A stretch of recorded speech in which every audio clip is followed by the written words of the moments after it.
Cops open son's freezer and immediately arrest him. I don't know. He might have some Jeffrey Dahmer activity going on.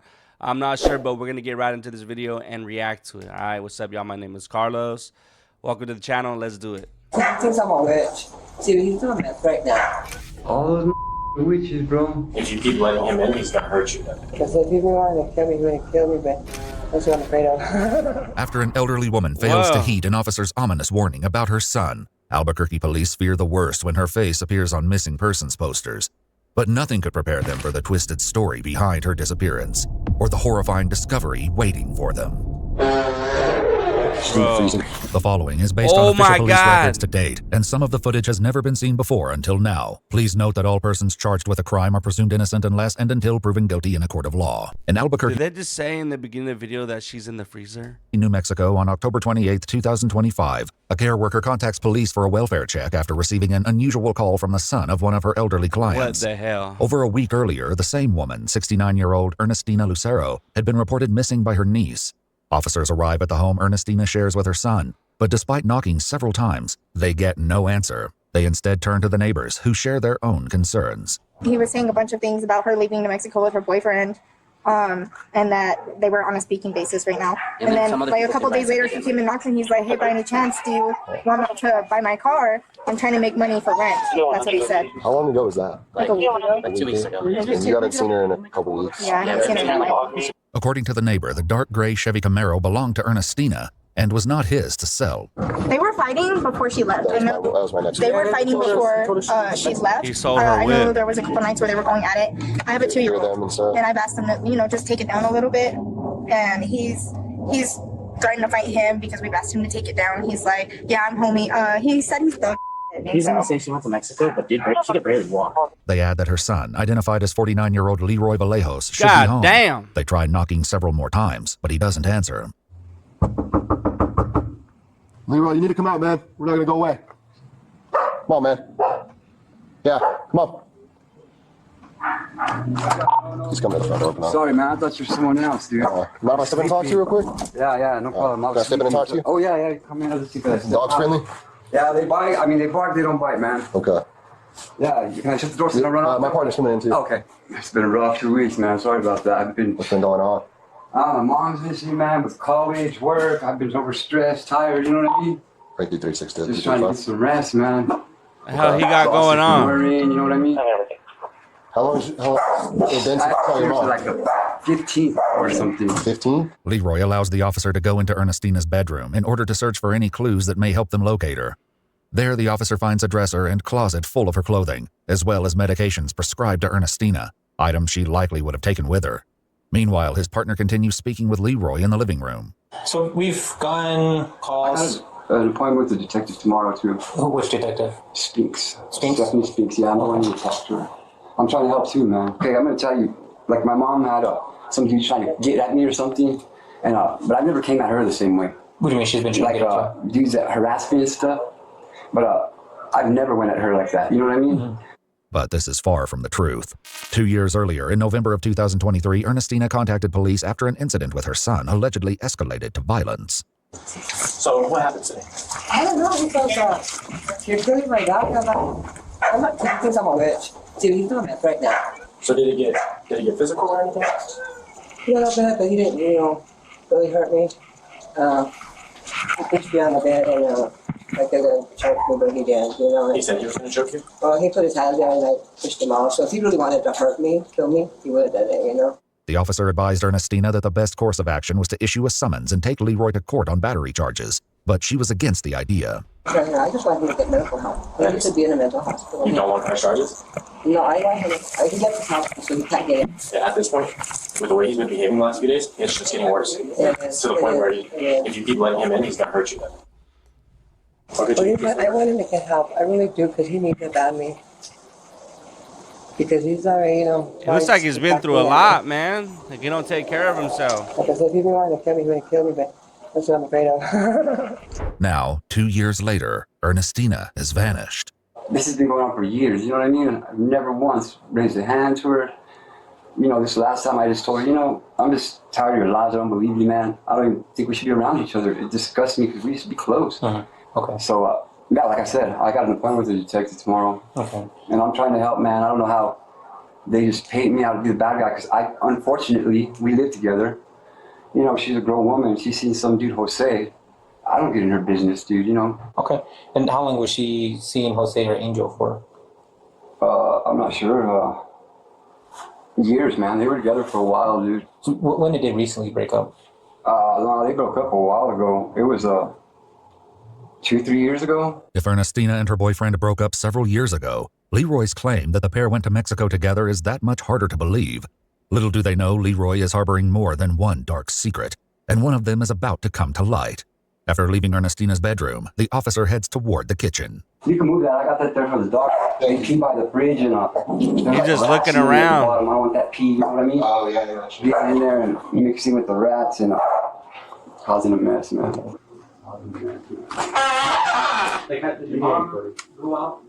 The officer digs through the clutter, pushing food aside until he sees black trash bags at the bottom.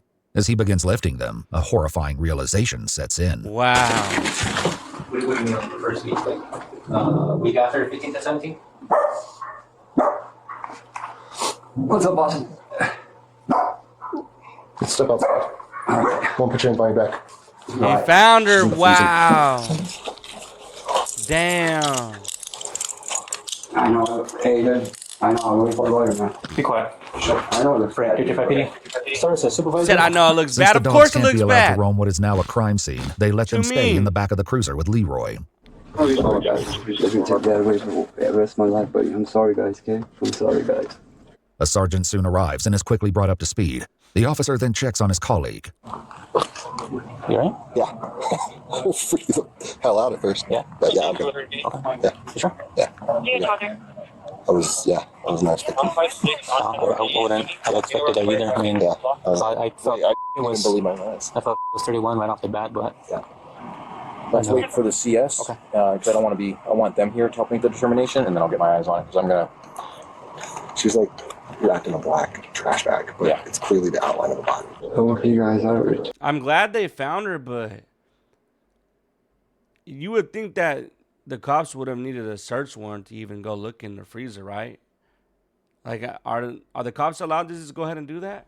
You let them in the house, are they allowed to go and just like dig through your stuff like that? That's what got me a little thrown off. myself in it. Probably the first couple days, guaranteed. She wouldn't listen, man. She wouldn't stop. She wouldn't change. I tried everything, dude. Pleasing, begging, praying. Nothing. Leroy waits for nearly 4 hours while the crime scene is processed. Finally, Animal Control arrives to take custody of his 2 dogs and informs him they'll be placed on a 14-day hold.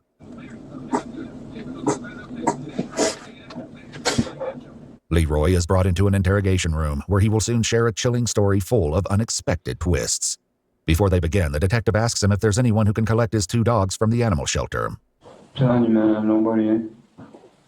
I know that a lot of your, you feel like a lot of your family members are kind of mixed up in all this. Is there anybody? mixed up in that shit, man. A lot of people are. You'd be surprised. Is there anybody that you trust? Probably not. I don't know where you guys live, but all that whole hood we live in, Mm-hmm. a lot of them if swing that way. You know what I mean? A lot of witches, eh? Anything for a... In an attempt to understand more about Leroy's mental state, investigators speak with his brother and sister-in-law. His brother explains that Leroy suffers from delusions that may be connected to illicit substance abuse. He was pretty normal, like when he was not anything. Like he kind of stuck to himself a little bit, but he would kind of have conversations with us normal, you know. And then when he was, the reason I'm assuming it was meant that he was on, or maybe he's coming off of it, whatever. He was a lot different person. Ernestina brought up similar concerns during the incident with Leroy that occurred 2 years before her death. I thought he was gonna be like he usually is in the morning, he's gonna be nice and everything. But then he started getting, see, I was cleaning the dog, like, I'm not cleaning the dog, you know, I'm not a witch.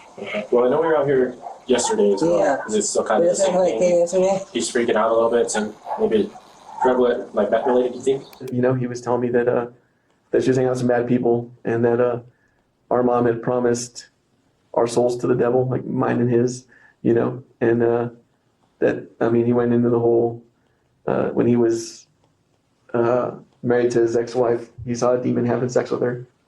He said that Angel, my mom, and my grandmother had a devil baby or demon baby in the house that he saw. that they were going to sacrifice or something. You know? I'm sure they're all from the same covenant, dude. I lost it. It's real, man. I know how it sounds. All those are witches, bro. You know, it's funny how they all start calling on the Lord. You know what I mean? They all do the same. They start calling on the Lord, wanting justice. And all them evil just like that. Your first sign of trouble, they're the first ones to call the cops and shit. You know what I mean? Get down and start praying to God. You do it, oh, you're a rat, and you know what I mean? But they're the first ones to start doing it. Leroy's brother believes there could be another reason for his delusions, recalling a tragic incident he supposedly suffered years ago while hitchhiking in Roswell, New Mexico. So he got in the car with them to get a ride, and I guess what had happened is they took him to like a house somewhere, and I guess a bunch of guys beat him up, right? And then they cut him. That's why he's got that scar. They just took a knife and cut him. They ran over him with a Ford Bronco, so he had shattered hips and his lungs were collapsed, and they left him in the field to die. And then somebody that was either in the area or saw what was going on, had a bit of a conscience, whatever, called 911, you know, and said there's a guy in the field, basically. So they took him and had to fly him to Lubbock, and he was there for a while. But like I said, it was like, you know, like a football. He was so beat up. No kidding. Yeah. So bad, like, brain injury. Yeah, that would be my guess. That's why I think started to intensify all this stuff, you know. Got you. You see people killing their parents for? Crazy, bro. I'm just trying to kill me every day of my life, dude. According to police records, Leroy believed his mother, working in concert with other conspirators, had spent the last 17 years waging a campaign of intimidation and harassment against him. Though it wasn't captured on camera, according to police records, Leroy admitted that before he attempted to dismember his mother, he first strangled her. During it, I was just like, why can't you just leave me the alone, man? What did I ever do to you, man? So I love you, do everything I could for you. I don't know, I said some too, but I got nothing to hide from you guys or anybody, you know what I mean? I'm a man, dude. I can admit to whatever I do. But what he'll soon admit goes far beyond what investigators could have ever imagined. After you killed your mother, you said you waited a couple days before trying to cut her up? Yeah. To let the blood thicken? Yeah, that's what I heard, but I really didn't want to do it. Where was she when you did that? Like, where'd you leave her? I put her in the freezer. Okay, you left her in the freezer. I told you, I put her in there and I left her in there. She just stayed on top and never looked at her again, eh? Until you tried It's still bugging me, you know? It's still bugging me. I don't even want to see her, you know? I love her, eh? I don't care what nobody says. I'll always love her. According to police records, the care worker who requested the welfare check on Ernestina had become concerned when Leroy contacted them, asking to receive pay for her care. One thing we found that, I don't know if this isn't related, but that we didn't know about, I guess, that we found that medical paperwork in her apartment dated 2019 that stated that she was like, progressive dementia. Oh, okay. And that she could, I guess the letter was so that she could get into assisted living if she we wanted didn't know her to to. have dementia, you know what I mean? So it's like probably why my brother was getting paid by the state to take care of her. After he called to request the money, he was transferred to Ernestina's case manager. It was then that Leroy disclosed she was missing. I did tell him it's disturbing how you're pushing on your pay when your mom's sick, and then he was like, Or mom's missing. right, I'm missing. And then he was like, well, am I going to get paid or not? And I said, no. So then the call dropped there. Leroy's brother also shared his mother's banking information with detectives, revealing that Leroy continued to access and use her bank cards. The nightmares stopped. I said nightmares every night. They stopped at least. But still, it wasn't worth it, eh? When did the nightmare stop? I don't know, I guess when I killed her. They stopped instantly. I finally slept. I haven't slept for over 30 minutes in 17 years. I keep getting up. It's a trip, I don't know, man. Say it's witchcraft, that she had witchcraft on me. I don't know if she did. It's not something you could prove, you know what I mean? During the investigation, detectives identified Ernestina's ex-boyfriend, the man Leroy had earlier claimed went with her to Mexico, as Jose Angel Frias. But as they dug deeper, a disturbing pattern began to emerge. Jose had also vanished. With a Spanish-speaking officer assisting as a translator, an investigator was able to reach Jose's brother by phone. So he says that he's been looking for him for 3 years. He knows that, yeah. He worked at a Hilton Hotel here in Albuquerque. That's about all he knows. Okay. You want me to tell him that we're also looking for his brother? No, but tell him we'll start looking into it. Leroy's brother claims he only met Jose a couple of times, and he has no idea where he is now. As far as he knows, Jose left Ernestina years ago. I don't think he got along with my brother too much toward, like, sometimes, like, he just, you know, their personalities. And I think, like, with my brother, with his paranoia, you know, he probably thought that Angel wanted to kill him too, probably. I don't know. So maybe they didn't get along so well. That's probably part of the reason that Angel guy, like, left. But as Leroy's interrogation continues, he makes a damning admission regarding the missing man, and the last time he ever saw him. When he was in bed. Was he asleep? I don't know, he was. So I shot him the first time he woke up. Where did you shoot him? I never shot no one before like that, so I got a pillow and I pulled it with the gun. What? To sleep on. And when I shot it, when it recoiled, it got stuck. screaming. Damn. The worst scream I've ever heard in my life that a man made. Mm-hmm. That was awful, bro. I thought for sure I'd never kill no one after that. Then what happened? I didn't know what to do. I had to pull the pillow off, then I had to recock it again. And then I shot him again. Boom. Where'd you shoot him that time? I thought I shot him in the head twice. Okay. I don't know, but one didn't hit him in the head. Like I said, there was a big old pillow. He was laying down. What happened after the second time you shot him? He should have stopped making that noise, eh? And he was dead then? Damn, he took him out too. And I don't know, I felt really bad about that, eh?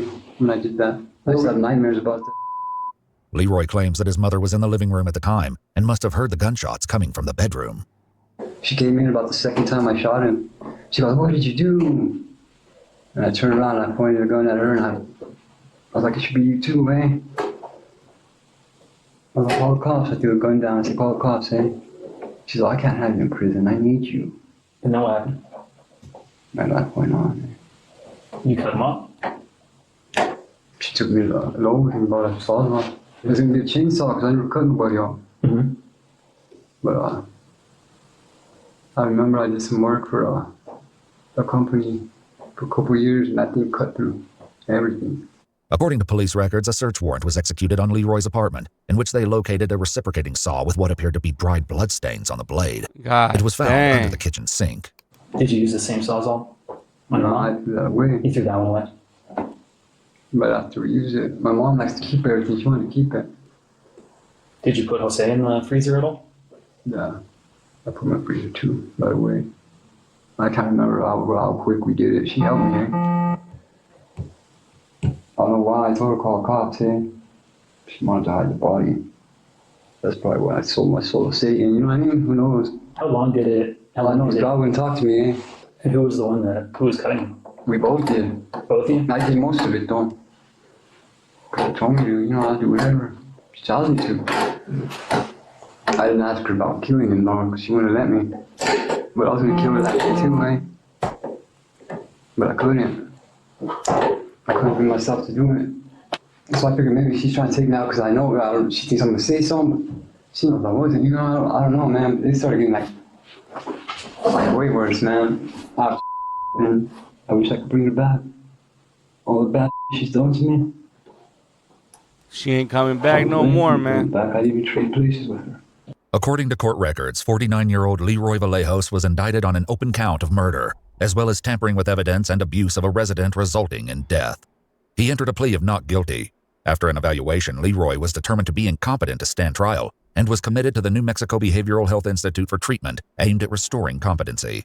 Jose Angel Frias remains listed as a missing person on the New Mexico Department of Public Safety website. As of now, Leroy's statements regarding his and Ernestina's role in Jose's disappearance remain unsubstantiated. Jeez, man, this dude is freaking just too much. People like that do not belong in society and civilized with regular people. Because look what he's doing. Had the sawzall like just going crazy. Going crazy. Good Lord.